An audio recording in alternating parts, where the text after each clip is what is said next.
اعوذ باللہ من الشیطان الرجیم بسم اللہ الرحمن الرحیم سورہ النساء آیت نمبر 30 ربی اشرح لی صدری ویسر لی امری واحلل عقدۃ من لسانی یفقہوا قولی۔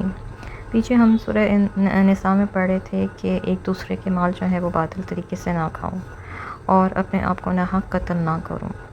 اس صورت میں اللہ تعالیٰ کہہ رہے ہیں وَمَن يَفْعَلْ ذَلِكَ عُدْوَانًا وَظُلْمًا فَسَوْفَ نُصْلِيهِ نَارًا وَكَانَ ذَلِكَ عَلَى اللَّهِ يَسِيرًا۔ اور جو شخص ظلم اور زیادتی کے ایسے کام کرے گا ہم جلد ہی سے دوزخ میں ڈال دیں گے، اور اللہ کے لیے یہ کوئی مشکل کام نہیں۔ یعنی جو مال کو باطل طریقے سے کھائے گا اور اپنے آپ کو قتل کرے گا، خودکشی کرے گا، تو پھر اللہ اس زخم میں ڈال دے گا، اور اللہ کے لیے یہ کچھ بھی مشکل نہیں ہے، کیونکہ وہ اللہ تعالیٰ کی نافرمانی کر رہا ہے اور گناہوں کا ارتکاب کر رہا ہے، تو اس کی سزا جو ہے وہ صرف دوزخ ہی ہو سکتی ہے۔ ان تجتنبوا کبائر ما تنہون عنہ نکفر عنکم سیئاتکم وندخلکم مدخلا کریما۔ اور جن بڑے بڑے گناہوں کے کاموں سے تمہیں منع کیا گیا ہے، اگر تم ان سے بچتے رہے تو ہم تمہاری چھوٹی موٹی برائیوں کو تمہارے حساب سے محو کر دیں گے اور تمہیں عزت کی جگہ داخل کریں گے۔ احادیث میں جن کبیرہ گناہوں کا ذکر آیا ہے ان میں سے سب سے پہلا گناہ جو ہے وہ یہ ہے کہ سیدنا ابو ہریرہ کہتے ہیں کہ آپ نے فرمایا 7 ہلاک کرنے والے گناہوں سے بچو۔ صحابہ نے پوچھا یا رسول اللہ کون کون سے ہیں، وہ کون کون سے گناہ ہیں؟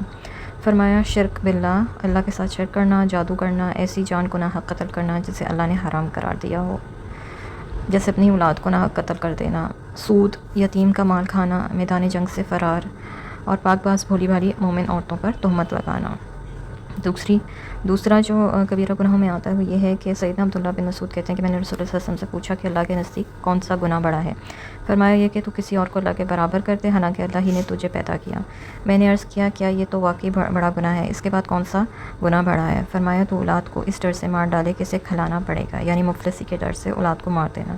میں نے پوچھا کہ کون سا گناہ بڑا ہے؟ فرمایا یہ کہ تو ہمسائے کی بیوی سے زنا کرے، یعنی ہمسایہ جو ہے وہ آپ کے شر سے محفوظ نہیں ہے۔ تیسرا بڑا جو ذکر آتا ہے وہ یہ ہے کہ سیدنا انس بن مالک کہتے ہیں کہ رسول اللہ صلی اللہ علیہ وسلم نے کبیرہ گناہوں کا ذکر کیا تو فرمایا بڑے گناہ یہ ہیں کہ اللہ کے ساتھ شرک کرنا، ناحق خون کرنا، والدین کو ستانا۔ پھر فرمایا کہ میں تمہیں بڑے سے بڑا گناہ نہ بتاؤں؟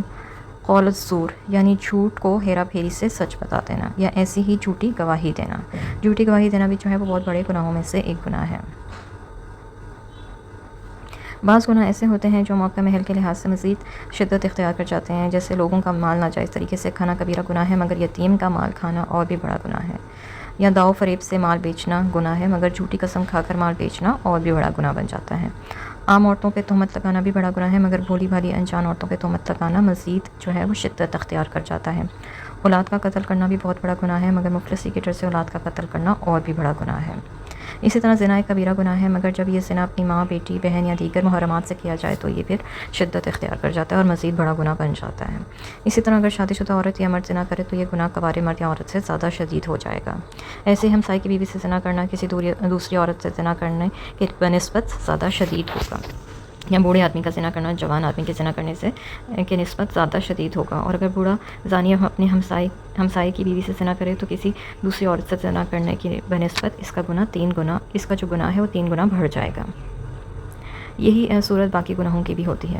کسی چھوٹے گناہ کو حقیر سمجھتے ہوئے اسے مسلسل کرتے جانا بھی اسے کبیرہ گناہ بنا دیتا ہے۔ جس گناہ کے کام کے بعد کرنے والے پر اللہ کی، فرشتوں کے، سب لوگوں کی لعنت کا ذکر ہو یا صرف اللہ کے یا رسول کی لعنت کا ذکر ہو تو وہ بھی کبیرہ گناہ بن جاتا ہے۔ جس گناہ کا ذکر یہ ہو کہ قیامت کے دن اللہ اس کی طرف دیکھے گا بھی نہیں یا اس سے کلام نہ کرے گا یا اس پر غصہ ہوگا تو وہ بھی کبیرہ گناہوں میں ہی شامل ہو جاتا ہے۔ یعنی بڑے گناہوں سے اجتناب کے بعد چھوٹے گناہ اللہ ویسے ہی معاف کر دے گا اور جواب طلبی نہیں کرے گا، لیکن اگر بڑے گناہوں سے اجتناب نہ کیا جائے تو ساتھ ہی ساتھ چھوٹے گناہ کا بھی جو ہے وہ ان کی بھی پوچھ گچھ ہوگی۔ آنکھ کا زنا، کان کا بھی، زبان کا بھی اور ہاتھ پاؤں کا بھی۔ پھر فرج یا ان کی تصدیق کر دیتا ہے یا تکذیب۔ گویا آنکھ کا زنا غیر محرم کی طرف دیکھنا، پاؤں کا اس کے پاس چل کر جانا، اور زبان کا اس سے شہوانی گفتگو کرنا۔ نفس کا زنا کی خواہش کرنا ہے۔ اب اگر زنا اس سے صادر ہو جاتا ہے تو باقی چھوٹے گناہ بھی برقرار رہیں گے، اور اگر بچ جاتا ہے تو یہ چھوٹے گناہ معاف کر دیے جائیں گے۔ شرط یہ ہے کہ وہ نیک اعمال بھی بجا لانے والا ہو، تو ان نیک اعمال کی وجہ سے یہ چھوٹے گناہ معاف ہو جاتے ہیں۔ وآخر دعوانا الحمد للہ رب العالمین. سبحانک اللہم و بحمدک اشہد ان لا الہ الا انت استغفرک و اتوب الیک.